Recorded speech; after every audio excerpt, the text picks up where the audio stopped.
The quarterback position isn't a huge concern for me with New Orleans, but they do have some other facets of their team that I think pose a bit of a challenge for the Bills team. You're now listening to the Wandering Buffalo podcast with your hosts, Andrew Chang and Justin Goddard.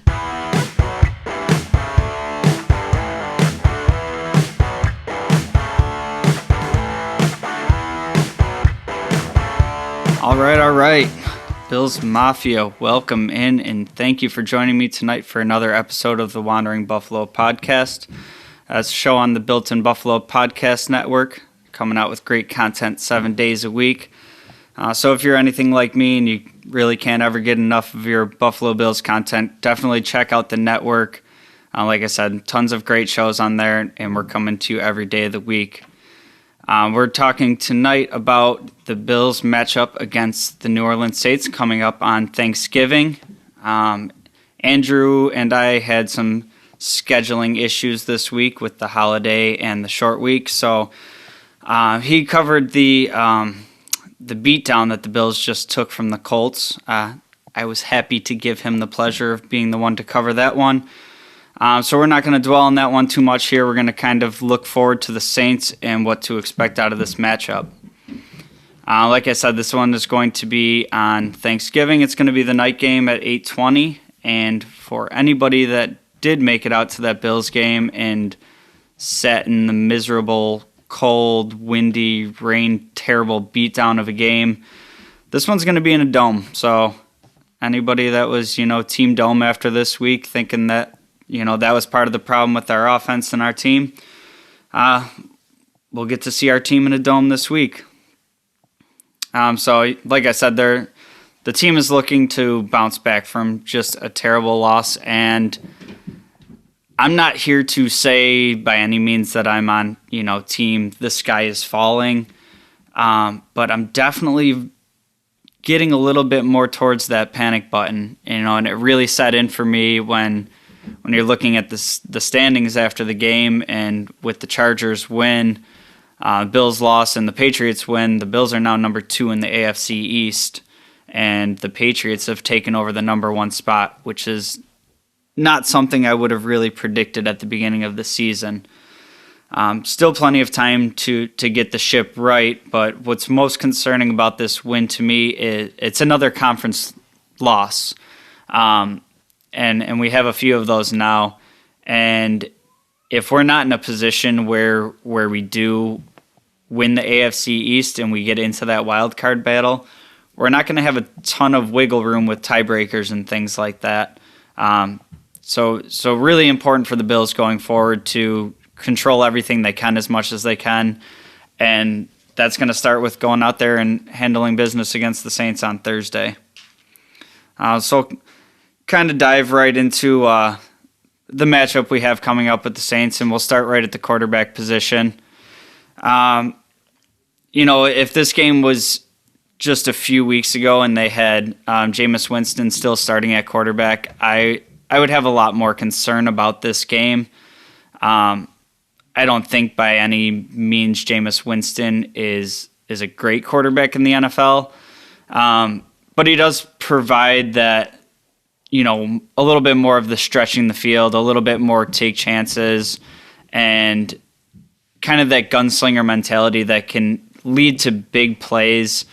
And if not big plays, even pass interferences and, allowing the defense to make mistakes, getting defensive holding calls, things like that.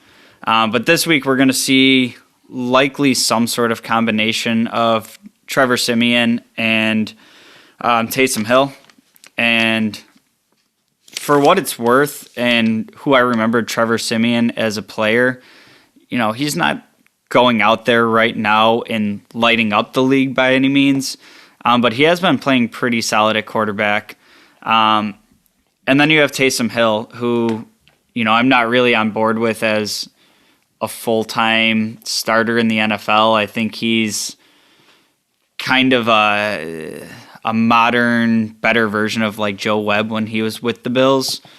But this Bills team is still going to be a game that everybody's circling on their calendars. And being on national TV on a holiday in the primetime slot, the Saints aren't going to hold anything back here. So any sort of really cool gadgetry plays that they think they can get away with, I think we're going to see all that on full display, and I think that's going to come with Taysom Hill running the ball some, Taysom Hill having some pass attempts. So I wouldn't be surprised if we see a bit of a bigger role from him in this game than he's seen recently. What concerns me a bit about going into this game isn't necessarily the quarterback position. It's kind of what we get into with the rest of the team. And then seeing a game in which, against the Colts, Carson Wentz puts up just over 100 yards in a very modern, pass-friendly NFL.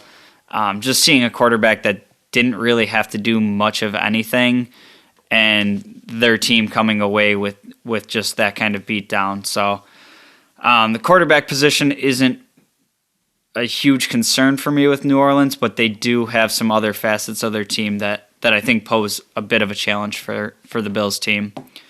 And that leads us kind of into the running back position, where they have a couple of really good ones that are currently banged up. So this can kind of go from their biggest strength on offense, in my opinion, to a real big question mark very quickly. Obviously, they have Alvin Kamara, who he's one of the most game-changing, dynamic running back threats in the league. He can hurt you on the ground.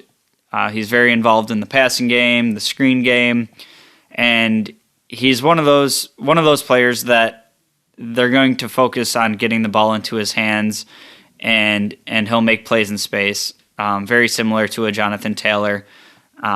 I do think Jonathan Taylor is, in fact, the best running back in the NFL at this moment. But I think Kamara is certainly right up there. Like I mentioned, he is questionable this week with a knee injury.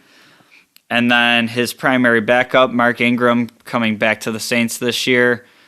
He's also questionable with a knee injury. So we'll see if either of them are able to go. Ingram is more of that, between the tackles runner. But he has seemed to have a bit of a resurgence coming back to the Saints, which is something I find a little bit strange because I don't think he was, very outstanding in his first stint with the team. But he has been able to come back with the team and have a decent amount of productivity coming back. He's also currently questionable with a knee injury, which just kind of leaves a strange amount of depth for them, and I'm curious to see if neither of them can go, what they do at the running back position. I have a couple of thoughts that I'll get into, but one of them being just an expanded role for Taysom Hill, but I don't think he can take on, I don't think we're talking about him taking on primary running back duties. The other guy that's interesting to me here is they do have Ty Montgomery in the receiving core, and we know from his time with Green Bay, he does have experience in the NFL playing running back, and he was pretty good at it. So I'm interested to see if he's in play for that slot at all if they can't go, but he is also questionable, and he has a hand injury. So, on this short week, and I'm recording on a Tuesday, of course, this is going to come out on Thursday, so we'll pretty much know everything by the time you're listening to this. But kind of hard to work through injury reports and injury statuses on, the teams playing on Sunday, Monday being a rest day, Tuesday is kind of a walkthrough, and you have really one full day of practice on Wednesday to kind of assess where some of the players are at. So definitely something I'm keeping an eye on as to, what running backs we're going to see and how I think that'll affect the offense. As far as the other receivers on the New Orleans team, they have Traquan Smith, Marquez Callaway, Deontay Harris. Of course, you have Michael Thomas, who is out, Kenny Stills, and then as I touched on, Ty Montgomery, who is questionable. And in Traquan Smith and Marquez Callaway, I think they have a couple of pretty damn good young receivers. I think that kind of statistically this year, they're not really going bananas, but I think they're both very talented receivers. And I kind of attribute that to a few different things. One, obviously, being the quarterback play. Going into the season, you're not really expecting to have to game plan for your quarterback getting a season-ending knee injury. And then the other big factor there, I think, is Michael Thomas being out, right? Bona fide number one receiver, absolute stud in the league, who's just dealt with injuries over the past couple years and seemed like a couple weeks ago he was trending towards probably being back for this game. There was some sort of further setback. I believe he had another surgery, and he's kind of up in the air on when he's possibly going to return. For that, I'm not upset that we don't have to match up against Michael Thomas, but I think that is part of what factors into these other two receivers not having eye-popping statistics. I think they're both doing a pretty good job, but I would say that both receivers are more of number 2, number 3 receivers in the league, and good number 2, number 3 receivers, but neither of them really sets themselves apart as a true number 1 like you're getting from a guy like Michael Thomas. And then one of the other guys in here, Kenny Stills, spent some time on the Bills practice squad last year towards the end of the season. I know a lot of fans were calling for him to come in when, we have him in the playoffs sitting on the practice squad, and we got Cole Beasley going out there on a broken leg, but we never really did get to see him suit up. But definitely one of those burners that can get you down the field, and Deontay Harris is much the same person. He also handles Deontay Harris also handling the punt return and kick return duties. Kind of a Isaiah McKenzie type player. I think he's about 5'6", 5'7", $170, but lightning fast, and they're going to take their shots to him down the field and really try to take the top off the defense. Fortunately for the Bills, that's one of the biggest areas of strength for our team is really limiting those big down the field plays. So hopefully it's something that continues this week, and just a player to keep an eye on. Just with that top end speed, it's always a threat to take one to the house. And then we kind of move into the tight ends here. Not really an overwhelming group for me. You got Adam Troutman, Nick Vannett, Garrett Griffin, and Juwan Johnson. And Adam Troutman is their number 1 guy here, and he just went down with sprained MCL. So he's listed as doubtful, but that's listed as typically about a 4 to 6 week injury. And I believe that injury just happened earlier this week, either Monday or Tuesday. So very unlikely that we see him. And then when we put together the remaining 3 tight ends that they roll with here, granted they saw limited roles because Troutman was the number 1 guy. But the other 3 here on the season combined for about 15 catches, 160 yards, and I believe 3 or 4 touchdowns. So despite, the narrative on the Bills of not being able to cover tight ends great, I don't see this as being a real daunting task for us as far as the tight ends go. The offensive line for the Saints. So this is one that I kind of struggled with a little bit. In full disclosure, I find that the further I move away from the AFC East, the further it is to know the ins and outs of every team in the league when it comes down to, what their left guard, right guard is doing. Some of the skill positions are a lot easier, but when you get into the nitty gritty, it gets a little bit more difficult. So some of the players they have here left to right, it's going to be Terran Armstead, who is the left tackle, he's questionable this week. Left guard, you have Kelvin Throckmorton. Center, Eric McCoy. On the right guard, Cesar Ruiz. And at the right tackle, Ryan Ramczyk, who is also questionable this week. So this is a group that was already battling through injuries. You have Landon Young out. Andres Pete, they moved to the IR earlier this season. And then you look at their two bookend tackles being a little bit banged up right now. Again, we don't know if they're going to play or not, but as of right now, listed as questionable.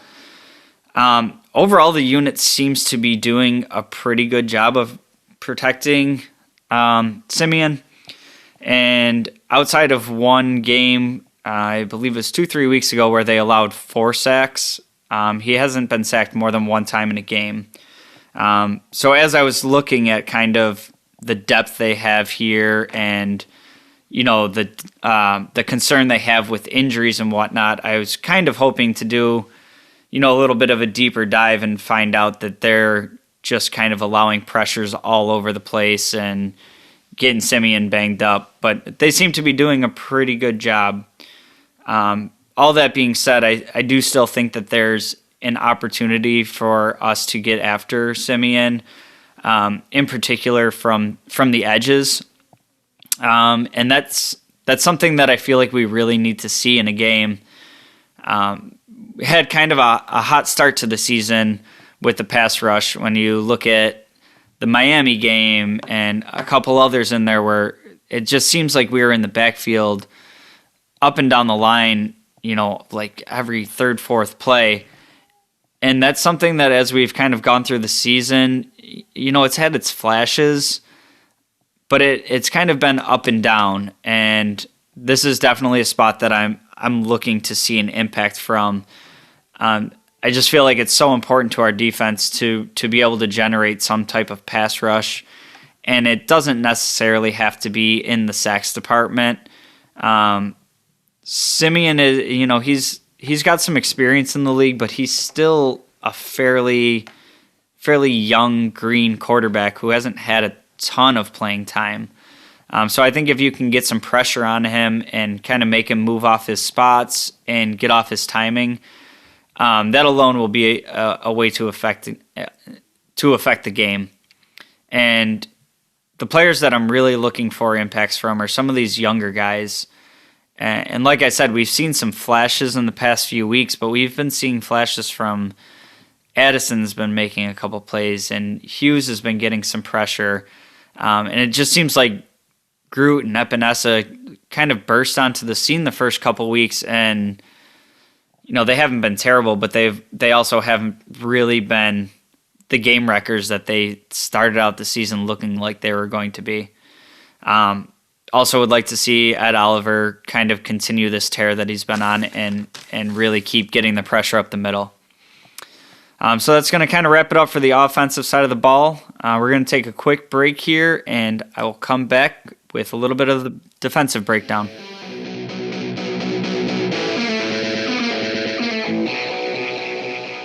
All right, welcome back in, and thank you again for joining me on tonight's episode of the Wandering Buffalo podcast. We're going to jump back in and kind of discuss a little bit about what I think the real strength of this New Orleans Saints team is, and that's going to be the defense. And as I'm going through, doing some research for the show here, and I'm trying to find where the real areas are that we can exploit on this defense, I just don't see many places to poke holes in it. They have just a good blend of talent and youth and veteran leadership, and it goes through pretty much all the position groups on the team. So we're just going to kind of dive in, starting out with the defensive line. So you see Cameron Jordan there, Shai Tuttle, David Onyemata, and Marcus Davenport. And the only thing I can really say for this front four here is that they are a little banged up, and we've seen this with a few different position groups on the team. But it's overall just a very stout front four. In particular, the two defensive ends, Cameron Jordan and Marcus Davenport. They both have a knack for getting after the quarterback, and Cameron Jordan has 4 sacks on the season thus far. Marcus Davenport has 5.5 so far this year, and Davenport is on their injury list as questionable right now. And then when you kind of get to the depth behind him, the person that's most intriguing to me at the depth at the position is Peyton Turner, who the Saints lost and had to place on the injured reserve this year. And he's kind of a guy I was interested to see as I saw this matchup at the beginning of the season when the schedule came out. There was a lot of chatter about, if the Bills were looking at a defensive end, him being a good fit with the Bills. And, of course, we know the Saints end up taking him at 28 and we get Rousseau at 30. So kind of like when people talk about the ETN situation, where we never really ended up getting a crack at him anyways. But just some of these guys that, I constantly saw in mock drafts going to the Bills. It's always interesting for me to see kind of the trajectory their career takes versus the guys we end up getting. And obviously unfortunate for him that he ends up on the injured reserve. But if Davenport can't go, maybe that's an area of opportunity for us to try to capitalize on, just with some thin depth there at the defensive end position. Cameron Jordan, Marcus Davenport, kind of as I mentioned, if you let those two guys, they will ruin your day. And this is my first level of concern with our offense against their defense, is what Spencer Brown's status will be for the game. As of right now, everything I've seen, it's not trending in the direction of him playing. Of course, things can change pretty quickly.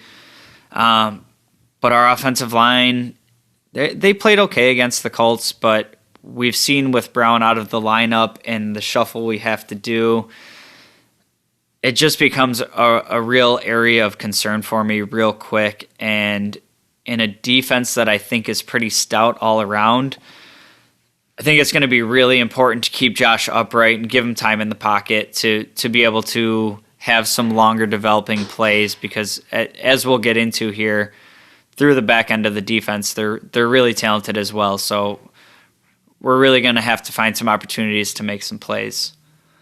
Moving into the linebackers, another very strong group for the team here. They have Quan Alexander, Demario Davis, and Zach Bond.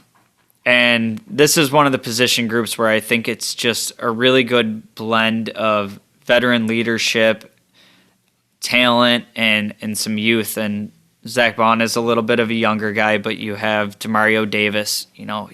Feels like he's been in the league forever, and he's still playing at a high level. He has 3 sacks himself this year.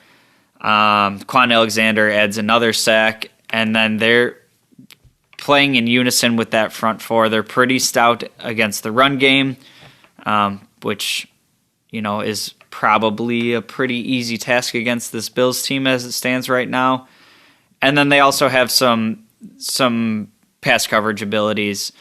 So overall, I think that's a good group. Quan Alexander's a guy I've liked for years, and kind of the same thing with Demario Davis. He's just been a steady player for so long in this league, and to have that veteran leadership in the linebacking position, kind of keeping everybody where they're supposed to be, making sure they have the right assignments on any given play, and making sure they're in the right position to make plays. I think that's kind of something that goes a little bit underrated in the NFL on just how valuable a smart, talented player is in that position.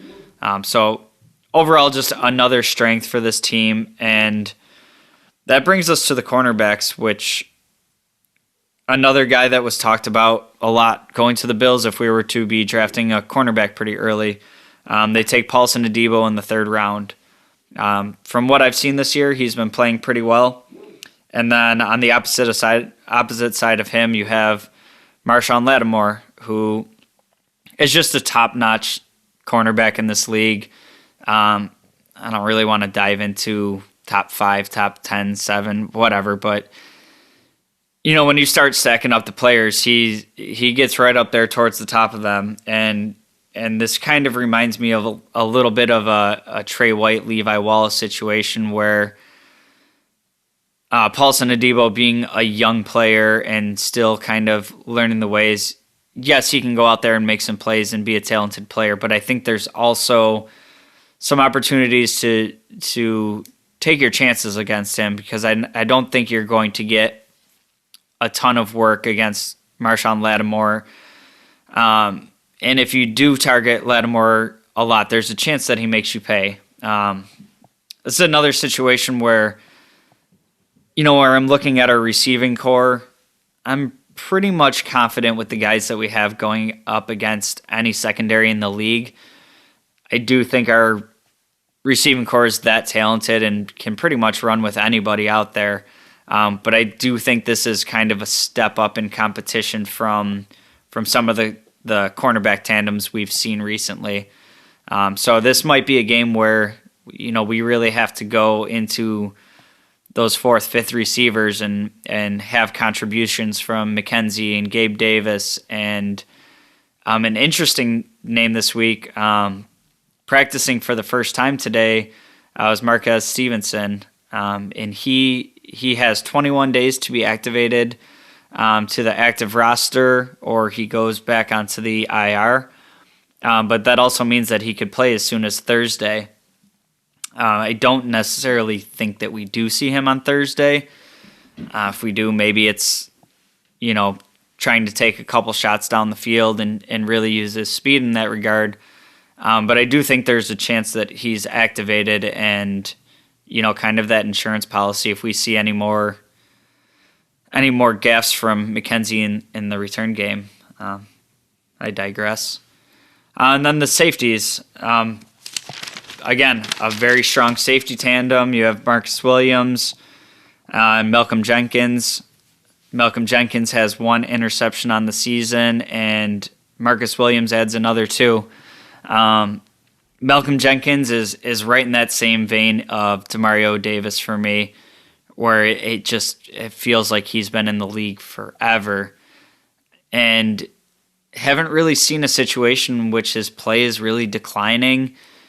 I think he's the type of player that just his intellect for the game and the heart that he plays with, it keeps him in the right positions to make the plays that he should be making. And even as, as you get older and you lose that step physically, just having that knowledge of where you're supposed to be and what your job is on that play, it goes a long way. And I also feel like he's just been a constant great leader in the NFL, and this is going back like 10 years. He's just that type of leader that he can really galvanize the team. He brings the energy. People feed off of him, and you see him make a play or two, and you just see the defense respond to it and really get juiced up with it. So definitely, as I kind of mentioned, not a ton of areas on this defense that I can poke holes into. I think they're pretty sound all around, and you're just really going to have to get contributions from the team top to bottom. I think this is a game where it's very important for us to win the turnover battle and really try to make the Saints play from behind. I think if you're asking Simeon to throw it 35, 40 times in the game, get a little pass rush after him, and with our secondary, I think you can hope to make a couple plays in that department. But this is a game where I think it's really important to get a lead and not be playing from behind. Just in the fact that I think if you let this defense pin their ears back and go after the quarterback and kind of let their secondary make plays off of, getting the offense a little off balance, I mean, I think this defensive unit in itself is kind of a major part of the reason that the Saints are still able to be at 5-5 with, Breeze retires, Jameis Winston goes down for the season, you're playing a combination of Simeon and Taysom Hill, and Kamara goes out, and Michael Thomas isn't there. And I think this defense is really keeping them in games to give them some opportunities to win, and the team is able to capitalize on that. So overall, a pretty solid team. And if we were going back 3-4 weeks, like I said before, I would chalk this up as a pretty easy win. And kind of in the situation we're at now, again, I'm not hitting the panic button, but I'm really not looking at any team on our schedule at this point and taking it for granted. I think you really got to go out there, be juiced up to play in this game, and I'm seeing some things in the media about teams having a perception of the Bills being soft, and I think there is a certain level of credence to that. I think this defense is really good and really built to limit teams, what teams can do against us when we're playing with a lead, and you can get those turnovers taking some extra chances, and you can really force them to be one-dimensional and try to throw on you and let our great secondary go to work. But if it's a situation where we get punched in the mouth a couple of times and we have to become one-dimensional and we have to stop the ground game and kind of expect their full playbook, I just think that puts us at a bit of a disadvantage. All that being said, I am still predicting a Bills win here, and I'm going with a similar score to kind of what I expected from the Colts game and obviously didn't see. I have it being like something Bills 24-27, something like that, and the Saints putting up, we'll go with 21. And I think it's a pretty tight game, and both teams are really going to come to play. I think the Bills will have a bit of a chip on their shoulder, having just been embarrassed at home. But, this is another one of those losses that, all week we can say, this is a wake-up call. I mean, we said it with Jacksonville. We said it with Pittsburgh in the beginning of the season. We said it with the Titans. And, I think the Titans was a little bit of a different game, but there's only so many times in a year where you can lose to these teams that you should be beating, and just call it a wake up call. It's starting to become a trend that you're kind of uneven playing in these games that you should be winning. So I think this is a game where you need to take the short week. You need to really be able to put that Colts game behind you quickly, and the best way to get it out of your system is to get back out there and play and perform against the Saints team. So hopefully that's what we see on Thursday and come out of it with the W. That's going to wrap it up for tonight's show on The Wandering Buffalo. Like I said earlier in the show, you can find us on the Built-in Buffalo Podcast Network.